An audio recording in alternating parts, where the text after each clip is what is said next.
अस्सलाम वालेकुम respected viewers.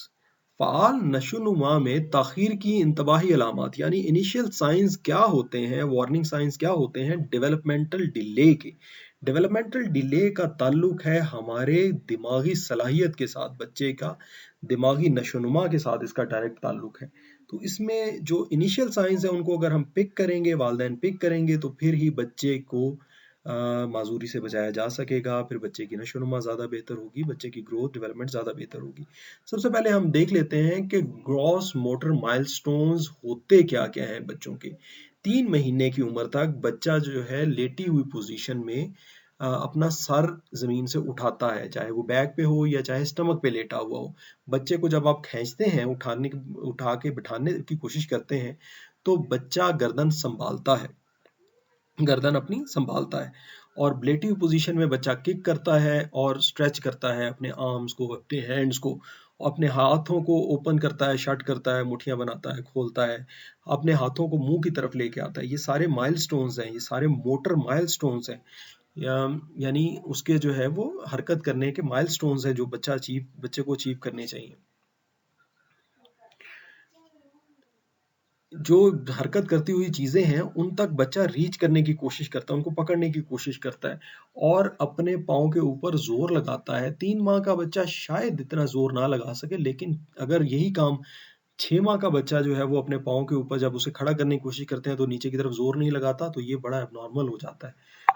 6 माह की उम्र से देखते हैं बच्चा रोल करता है, बेली से बैक पे और बैक से बेली पे रोल कर सकता है।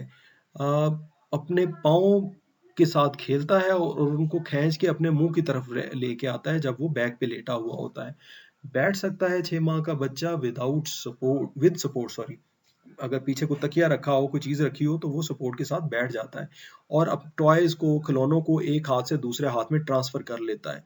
और जब सपोर्ट किया जाए और उसको लेग्स के ऊपर जो है वो खड़ा करने की कोशिश की जाए तो वो अपनी टांगों के ऊपर खड़ा होता है, टांगों के ऊपर जोर लगाता है और खड़ा होता है 6 माह का बच्चा। जो बच्चा ये चीजें नहीं अचीव कर रहा उसकी फिर डेवलपमेंट डिले है। इन्हीं नॉर्मल से आप एबनॉर्मेलिटी को अलहदा करेंगे ना। 9 माह का बच्चा जो है वो बैठता है और खेलता है अपने टॉयज के साथ, विदाउट सपोर्ट बैठता है, खुद से आमतौर पे बैठता है, लेकिन बाज इंस्टांसेस में अगर खुद से नहीं भी बैठ रहा, आप उसे उठा के बिठा रहे हैं तो कोई मसला नहीं है और वो बैठा रहता है, तो इट्स नॉर्मल।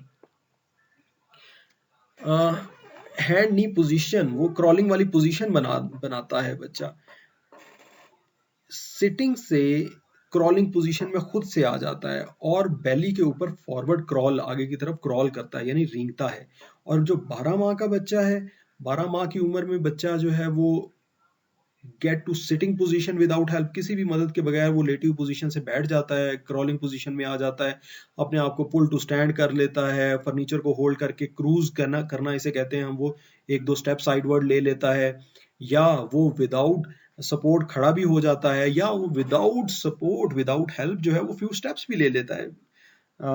विदाउट सपोर्ट और विद सपोर्ट जो है स्टेप्स ले लेता है। ये सारी चीजें जो है वो नॉर्मल है। 12 महीने की उम्र पे काफी सारी चीजें, माइलस्टोन्स जो है वो अचीव हो जाते हैं।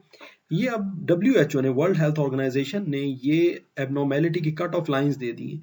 एक बच्चा अगर 9 सवा 9 माह की उम्र पे सिटिंग विदाउट सपोर्ट नहीं कर रहा तो ये डेफिनेटली एक माजूरी की अलामत है। ये बच्चा जो है वो ट्रीटमेंट चाहता है अपने इस मर्ज की।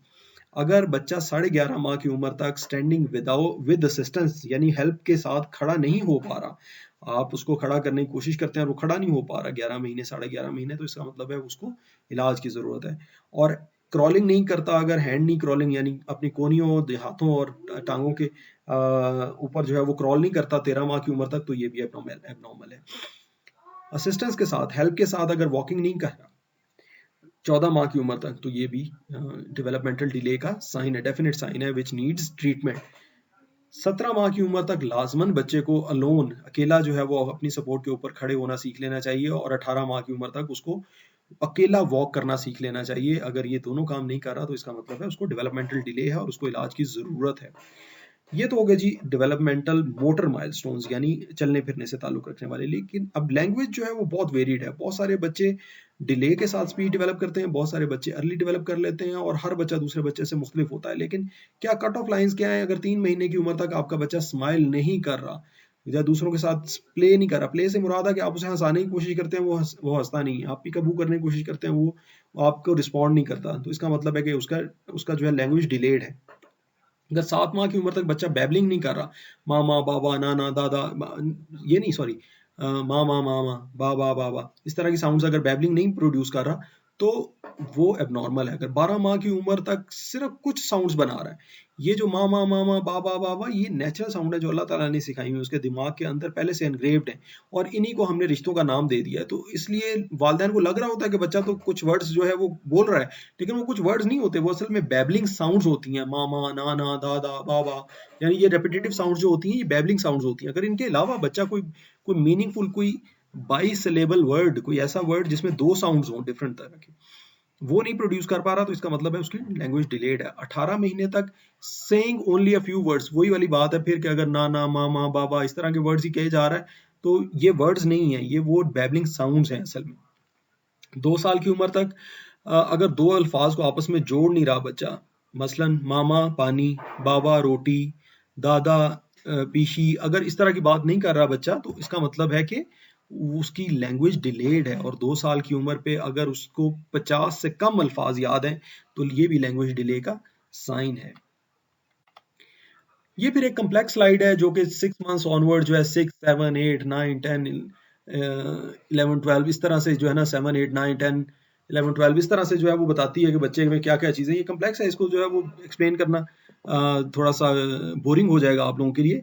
लेकिन यहाँ पे 2 चीज़ें और मैं बताता चलूँ कि एक तो हैंडेडनेस होती है। बच्चे को 2 साल की उम्र तक हैंडेडनेस डेवलप कर लेनी चाहिए। और अगर 3 साल तक बच्चा हैंडेडनेस नहीं डेवलप कर रहा है, यानी आपको नहीं पता चल रहा कि वो ये राइट हैंडेड है, ये लेफ्ट हैंडेड है, ये राइट हैंड से लिखना चाहता है कि लेफ्ट हैंड से, और वो दोनों हाथों को इस्तेमाल कर रहा है, कभी थ्रो राइट हैंड से कर देता है, कभी लेफ्ट हैंड से कर देता है, कभी राइट हैंड से लिखता है, कभी लेफ्ट हैंड से लिखता है, तो ये भी साइन है डेवलपमेंटल डिले का, उसकी ब्रेन की कमजोरी का ये अलामत है।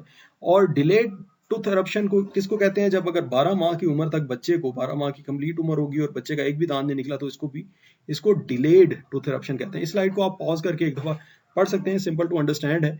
लेकिन जो मेजर चीज़ें थी वो मैं आपको ऑलरेडी बता चुका हूँ। मुझे उम्मीद है आप लोगों को इस वीडियो से फ़ायदा होगा, और मुझे उम्मीद है कि आप ना सिर्फ खुद इससे मुस्तफ़ीद होंगे, बल्कि आप अपने जानने वाले लोगों को भी रिकमेंड करेंगे मेरा चैनल। और मुझे उम्मीद है कि आप वीडियो को लाइक करेंगे और चैनल को सब्सक्राइब करेंगे। Thank you very much. अस्सलाम वालेकुम।